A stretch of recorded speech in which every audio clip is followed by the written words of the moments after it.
Gusto ko sana magsalita sa harap ng ICC kasi gusto ko marinig ng ICC kung anong ginawa nila at ano yung pride na pinagpipilitan nila na hawakan at ikulong ang dating Pangulong Duterte. Mga kabayan, naging emosyonal ang mga taga-suporta ni dating Pangulong Duterte sa ginanap na Free Duterte Now rally sa International Criminal Court o ICC sa The Hague, Netherlands. Nitong nakaraang araw ay nagtipon-tipon sa harap ng ICC ang mga taga-suporta ni PRRD at ilang grupo, partikular ang mga kilalang politiko na nagtungo sa The Hague para makiisa sa naturang pagtitipon. Sa naging mensahe ni Tatay Digong na ipinaabot naman ni VP Sara Duterte, gusto na raw umuwi ng dating presidente sa Pilipinas para ma-enjoy ang ilang taong pang nalalabi sa kanyang buhay dahil 80 years old na siya. Ayon pa kay PRRD, gusto na raw niyang mamatay sa Pilipinas at hindi sa ibang bansa, partikular sa ICC kung saan siya nakakulong. Ang gusto talaga ni dating Pangulong Rodrigo Duterte, lagi niya sinasabi, 80 years old na ako, ilang taon na lang ang naiwan sa buhay ko. Gusto ko lang umuwi para mamatay sa Pilipinas. Yan ang paulit-ulit na sinasabi niya. Kaya sinasabi ko rin sa kanya na huwag ka muna mamatay dahil wala ka pa sa Pilipinas. Sa ginawang talumpati ni VP Sara sa harap mismo ng ICC kung saan nakakulong sa loob ang kanyang ama at dating Pangulo na si PRRD, gusto raw niyang ipaabot sa ICC na hindi naman talaga nila kayang kunin si Duterte. Nagawa lang daw ng ICC na kidnapin ang kanyang ama dahil mismong si Pangulong Bongbong Marcos Jr. ang nakipagtulungan at nakipagkutsabahan sa ICC para kidnapin at sa pilitang kunin ang dating Pangulo kahit alam nilang mali at hindi sila sumunod sa tamang proseso. Alam ng ICC na ganyan ang estado ng kaso. Pero pinilit pa rin nilang kunin si dating Pangulong Rodrigo Duterte. Bayaran. Hindi na nila makuha yun eh. Pero ano nangyari? Binigay siya ng administrasyon ni Bangag! ginamit ng Kontsaba, ang ICC at ang administrasyon ni BBM. Gamitan tayo dito. Kailangan nyo ng kaso. Kailangan namin palayasin yan dito kasi talong-talo na kami sa politika. Ayon pa kay VP Sara, gusto niya iparating sa ICC na bitawan o pakawala na ang kanyang ama dahil hindi na nga tayo miyembro nito. At kung may mga kaso man ang dating Pangulo, ay dapat itong litisin sa ating bansa at hindi dapat sila nakikialam. Kaya tayo nandito kasi gusto natin sabihin sa ICC, bitawan nyo na yan. Huwag nyo kaming pakialaman. Dahil bansa namin ito, kung ano yung gusto naming mangyari, kami lang mga Pilipino ang magdidesisyon. Kaya po nauna ang aking sinasabi kanina about sa ICC at sa kaso ni President Duterte dahil gusto ko marinig ng ICC mula sa atin kung ano yung ginagawa nila sa kababayan natin. Kinuha nila, binigay siya ni BBM sa ICC. Sa kabila ng kaliwat ka ng petisyon ng mga senador na kaalyado ni Duterte at ng mga abogado nito na pakawalan na at pabalikin si PRRD sa bansa, inamin mismo ni VP Sara na kahit si Pangulong Bongbong Marcos Jr. mismo ay hindi niya kayang bawiin ang dating Pangulo pabalik ng Pilipinas dahil isinuko na niya ito at nasa jurisdiction na ito ng ICC. Binigay siya ni BBM sa ICC. Pero hindi makukuha pabalik ni BBM si dating Pangulong Rodrigo Duterte.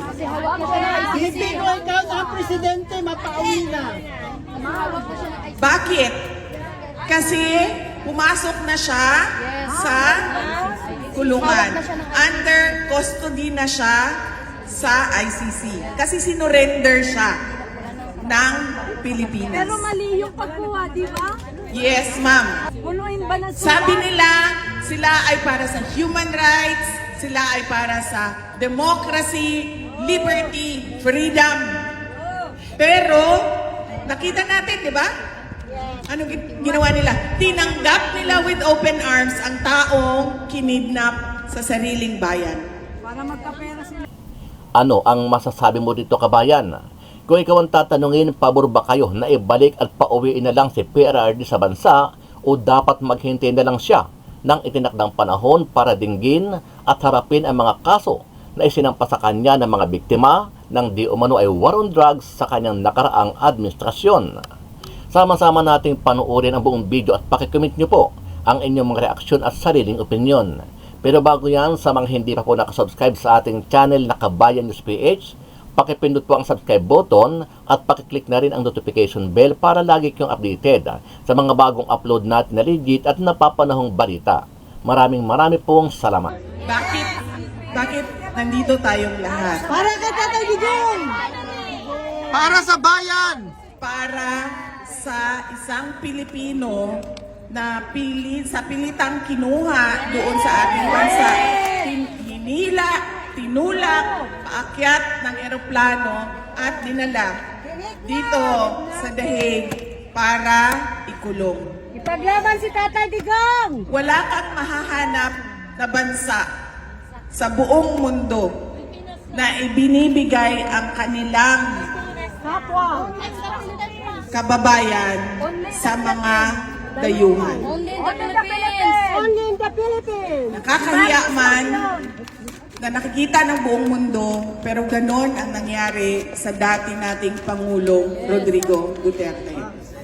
Saan ba nagsimula ito lahat? Kaya ako nakiusap paulit-ulit sa ating mga organizers dito sa Dahig, sa ating mga kasama.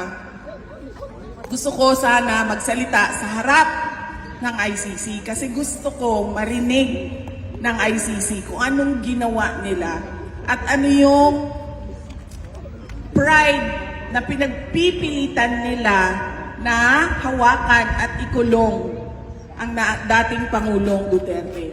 Una, nagsimula ito saan? Sa reklamo ni Itrililing. At bakit siya tinawag na Trililing? Kasi nga, may sayad. Oo. Dapat pulutan! Pag nagsasalita siya, nakikita mo talaga, naririnig mo. Meron talagang Something! may kulang yung tornilyo. Saan niya binase yung kanyang paghain ng reklamo? Doon kay Las Cañas at kay Matubato. Na lumabas doon sa investigation, si Las Cañas ay merong kasong perjury o pagsisinungaling under oath. At paano ko pa nasabing na isa pang sinungaling si Las Cañas? Noong iimbestiga sila at nagsasalita si Las Cañas, hindi niya kailanman nabanggit ang pangalan ko na kasama o may alam o kaparte ng DDS. Pero kung maalala ninyo, noong 2022, nanalo akong vice presidente. Anong sabi ni Las Cañas? Kasali na yan si Inday Sara Duterte sa DDS. Sabi niya, mas matindi pa yan kay dating Pangulong Rodrigo Duterte. So nakikita ninyo na ayaw nila na merong Duterte na umuupo bilang presidente o bilang vice presidente. Yan yung witness ni Trillanes. Takot sila, ma. Gusto yung katarantaduhan nila. Kasi hindi na sila Nakikita natin yan. Ngayon, nakikita natin ang mga ginagawa nila. Yung isang witness nila, si Matubato, nandun din sa Senate investigation. Pero anong sinabi? May? Meron din. Kasi pala, it takes one to know one. So kung trililing yung nag-file ng kaso, ang witness niya ay may sayad din. Diyan nagsimula ang complaint. Sino ang, kinsa ni Segunda? Sino ang sumunod? Ang mainstream media. Ano sabi nila? 30,000 dead. Yes. Ngayon nagsimula sila sa 12. Umakyat sila sa 15,000. Umakyat sila sa 30,000.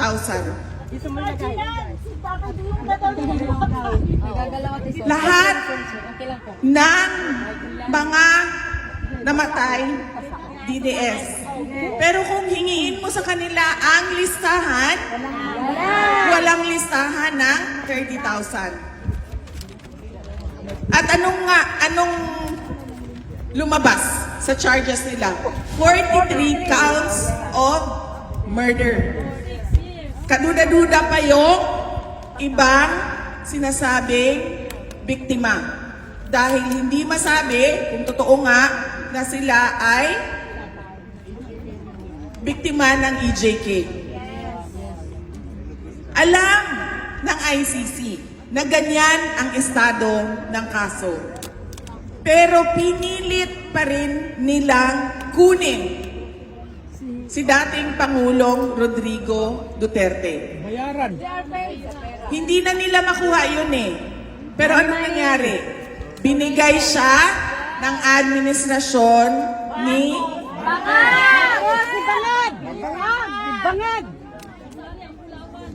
ginamit, nagkonsyaba ang ICC at ang administrasyon ni BBM. Gamitan tayo dito. Kailangan nyo ng kaso, kailangan namin palayasin yan dito kasi talong-talo na kami sa politika. Duterte! So naggamitan sila. Ngayon, merong tanong sa jurisdiction. O meron ka bang karapatan ICC na magpaakyat ng kaso at hawakan ang akusado, ang detainee dyan sa loob ng detention center? Ang tagal nilang magsabi na wala kaming jurisdiction. Kasi iniisip pa nila paano nila gagawin ang sasabihin na meron silang jurisdiction. Nag-iisip pa sila ng paraan paano ba natin sasabihin na pwede nating iakyat itong kaso na ito at mag-trial tayo. Merong question sa interim release. Sinunod ng mga abogado lahat ng mga nakalagay sa Rome Statute. Interim release. Pero anong nangyari sa interim release? Object. Kinontra ng prosecution. Kaya sinabi ko, bakit pa ba merong nakalagay dyan sa inyong Rome Statute ko na interim release ay hindi niyo naman pala ibibigay sa mga akusado. So merong tao dyan sa loob ng ICC detention na nakakulong na ang pinagbasehan ay Marites. Chismis. Mga chismosa! Galing sa mainstream media na kontra sa kaniyang mga prinsipyo at paniniwala. Meron tayong dating Pangulo na nakakulong dahil ginawa niya ang kanyang trabaho para sa bayan. Ano ba ang ICC? Crimes Against Humanity. Maayos pa po ang Pilipinas! Hindi natin kailangan ang ICC. Correct! Totoo yan. Nakikialam ang ICC sa ginagawa natin para sa bayan natin. Nakikialam sila sa governance ng ating bayan. Nakikialam sila, ma'am, dahil meron silang some sort of unang-una, agenda, at kailangan nila panindigan yung suporta na pera na ibinibigay ng iba't ibang mga bansa para sa kanila. At meron silang ina-apply na global order para sa lahat. Kaya tayo nandito kasi gusto natin sabihin sa ICC, bitawan nyo na yan. Huwag nyo kaming pakialaman. Dahil bansa namin ito, kung ano yung gusto naming mangyari, kami lang mga Pilipino ang magdidesisyon. Ang gusto talaga ni dating Pangulong Rodrigo Duterte, lagi niya sinasabi, 80 years old na ako, ilang taon na lang ang naiwan sa buhay ko. Gusto ko lang umuwi para mamatay sa Pilipinas. Yan ang paulit-ulit na sinasabi niya. Kaya sinasabi ko rin sa kanya na huwag ka muna mamatay dahil wala ka pa sa Pilipinas. Di ba, ma'am? Yes, ma'am. As a Dutch citizen, ano ang pwede kong gawin? Kasi nagpo-protest na tayo all over the world. Yeah, exactly. Sa Pinay na tayo, meron na tayong mga magagaling na abogado. Parang hindi tayo pinakikinggan ng mundo. Ano ang dapat namin gawin? Bitayin sila ng ICC. As a Dutch citizen, ma'am, pwede ka sumulat sa Dutch government. Bakit kayo may participation sa pagkuha ng aming dating Pangulo? Pinapasok ninyo dito sa inyong bansa, nakita ng lahat, ng buong mundo, na tinulak siya sa eroplano. Pero pinapasok ninyo dito sa inyong bansa kahit walang passport. Oo nga eh, bawal na. Hindi pwedeng gawin yan. Pero lahat sila tahimik. Kaya po nauna ang aking sinasabi kanina about sa ICC at sa kaso ni President Duterte dahil gusto ko marinig ng ICC mula sa atin kung ano yung ginagawa nila sa kababayan natin. Kinuha nila, binigay siya ni BBM sa ICC. Pero hindi makukuha pabalik ni BBM si dating Pangulong Rodrigo Duterte. Hindi ko ikaw ang presidente, mapauwi na. Bakit? Kasi pumasok na siya sa kulungan. Under custody na siya sa ICC. Kasi sinurrender siya ng Pilipinas. Pero mali yung pagkuha, di ba? Yes, ma'am. Yan din ang sinasabi natin, ma'am. Bakit? Tulad ng sinabi ko, nagtanong si ma'am, ano bang magagawa namin? Tanungin niyo ang Dutch government. Bakit kayo sumali sa pagkidnap? Bakit kayo sumali sa extraordinary rendition kay dating Pangulong Duterte? At ganun din ang ICC. Puluin ba na sila? Sabi nila, sila ay para sa human rights, sila ay para sa democracy, liberty, freedom. Pero, nakita natin, di ba? Ano ginawa nila? Tinanggap nila with open arms ang taong kinidnap sa sariling bayan. Para magkapera sila. Ang tanong ay, ano na naman itong issue na mga missing sabongeros na gustong ikapit sa war on drugs ng dating Pangulong Rodrigo Duterte. Isa po yan sa mga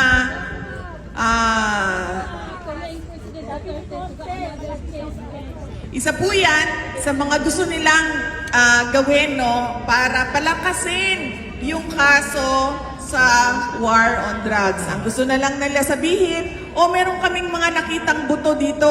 Buto ito ng EJK ng war on drugs ni Duterte. Yan lang po, napakasimple. Dahil wala naman po silang paggagamitan sa mga buto na yon, kung hindi ibalik yon sa mga pamilya ng mga nawalan ng mahal sa buhay. Sa blanco sa budget ng 2025 ay binilisan na nila ang huli kay dating Pangulong Rodrigo Duterte. Ganyan ang ginagawa nila. At nakikita natin lahat yon. Tayong mga mamamayan, nakikita natin, maliban na lang sa kanila at sa kanilang mga kampe na mainstream media. Kukunwari siya na mabait. Gusto niya ipakita sa lahat ng mga tao na mabait ako. Pero dahil presidente ka, manggagaling pa rin sa iyo ang utos. Dahil lahat yan, ma'am, alam ko na yan. Alam ko ang trabaho sa gobyerno. Lahat yan magtatanong, may approval ba ito ni Inday Sara? Hindi gagalaw yan kung walang approval yan ng ulo. Kaya, hindi siya weak leader para sa akin. Ang basa ko sa kanya, gusto niyang ipakita na mabait siya na Marcos. Hindi siya tulad noong kanyang tatay. Hindi siya yung Marcos na diktador. Ang kanya ay low-key ang kanyang gustong i-project sa ating lahat. Kung nakikita nyo, lagi niya sinasabi, wala naman akong problema kay Inday Sara. Pwede naman naming pag-usapan yan. Pero, noong nag-uusap pa kami, ano ba ang ano niya? Ano ba yung sinabi niya sa akin? Wala. Nagtanong siya sa akin, ano bang mga project? Sinabi ko sa kanya, may nangyari ba? Wala. Tapos na itong administrasyon na ito. Midterm na sila. 3 taon na ang lumipas, pero wala pa rin tayong nakita. Sana hindi mo na lang ikinampan yan. Kulang na ang 3 taon para sila ay gumawa ng big ticket projects o malalaking development projects para sa ikauunlad ng bansa.